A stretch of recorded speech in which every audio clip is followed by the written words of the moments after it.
అందరికీ నమస్కారాలు. రాష్ట్రంలో ఎన్నికలైన తర్వాత తెలుగుదేశం పార్టీ, జనసేన పార్టీ, భారతీయ జనతా పార్టీల కూటమి ప్రభుత్వం ఏర్పడిన తర్వాత ఈరోజు మొదటి కేబినెట్ సమావేశం విజయవంతంగా జరిగింది. ఈ సమావేశంలో గతంలో గౌరవ ముఖ్యమంత్రి శ్రీ నారా చంద్రబాబు నాయుడు గారు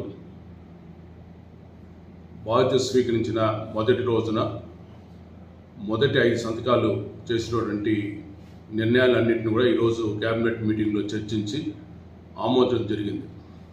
ఈరోజు కేబినెట్ సమావేశంలో ఆమోదించినటువంటి విషయాల మేరకు ఈ రాష్ట్రంలో మెగా డిఎస్ ద్వారా 16,347 మంది టీచర్ పోస్టులు భర్తీ చేయడానికి నిర్ణయం తీసుకోవడం జరిగింది.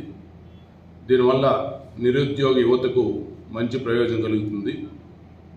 గత 5 సంవత్సరాల్లో ఒక డిఎస్సి కూడా జరగకుండా ఒకే ఒక టీచర్ పోస్టు కూడా భర్తీ చేయలేదు.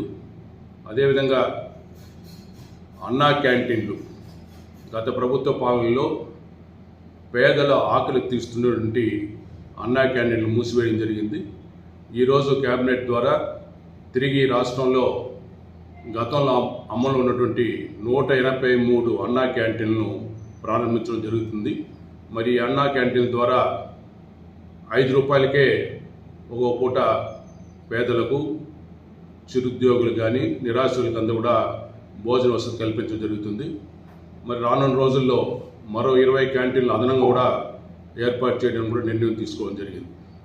అదేవిధంగా ల్యాండ్ టైటిలింగ్ యాక్ట్ను కూడా రద్దు చేస్తూ ఈరోజు కేబినెట్ నిర్ణయం తీసుకోవడం జరిగింది. ఇది చాలా హర్షదాయకం.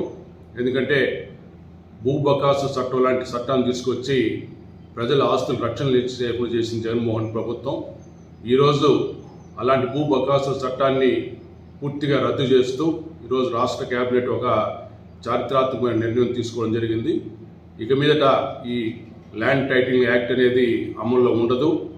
దాన్ని పూర్తి కూడా ఉపసంహరించుకోవడం జరిగింది. ఇక మీద రిజిస్ట్రేషన్ చేసుకున్న వాళ్ళకు ఒరిజినల్ డాక్యుమెంట్స్ కూడా ఇవ్వడం జరుగుతుంది. అదేవిధంగా ఈరోజు పెన్షన్ చూసినప్పుడు తెలుగుదేశం ఎన్నికల సందర్భంగా 4,000 రూపాయల పెన్షన్ ఇస్తామని చెప్పి కూడా హామీ ఇవ్వడం జరిగింది. ఆ ప్రకారం ఈరోజు కేబినెట్లో నిర్ణయం తీసుకున్నారు. జూలై 1 నుంచి ఇచ్చేటువంటి పెన్షన్లు 4,000 రూపాయలు పెంచి ఇవ్వడం జరుగుతుంది.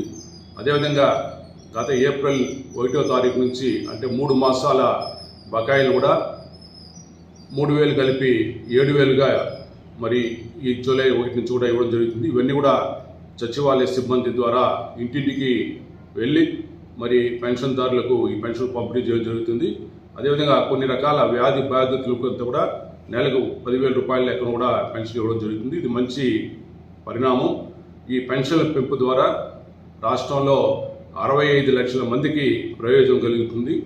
అదేవిధంగా ఈ స్కిల్ డెవలప్మెంట్ కింద నైపుణ్య గణన చేసి యువతకు ఉద్యోగాలు కానీ ఉపాధి అవకాశాలు మెరుగుపరిచే విధంగా కూడా ఈ కార్యక్రమం కూడా చేపట్టబోతున్నట్టు కూడా ఈరోజు కేబినెట్ నిర్ణయం తీసుకోవడం జరిగింది. అదేవిధంగా గతంలో ఉన్నటువంటి ఎన్టీఆర్ ఆరోగ్య విశ్వవిద్యాలయం పేరును వైఎస్ఆర్ ఆరోగ్య విశ్వవిద్యాలయం మార్చారు. దానివల్ల విద్యార్థులు తీవ్రమైన ఇబ్బందులు ఎదుర్కొన్నారు.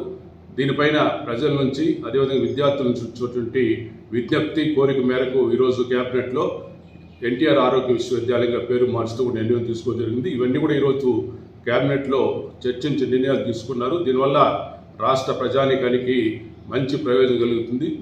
దీనివల్ల ఈ నిర్ణయాల వల్ల రాష్ట్ర ప్రజలు అదేవిధంగా Telugu Desam party, Janasena party, Bharatiya Janata party నాయకులు, కార్యకర్తలంతా కూడా చాలా సంతోషం వ్యక్తం చేస్తున్నారు. ప్రజల తరఫున, తెలుగుదేశం పార్టీ తరఫున గౌరవ ముఖ్యమంత్రి గారికి, కేబినెట్ మంత్రులకు అందరూ కూడా మరి పూర్తి స్థాయిలో ఈరోజు మేము కృతజ్ఞతలు తెలియజేస్తున్నాం.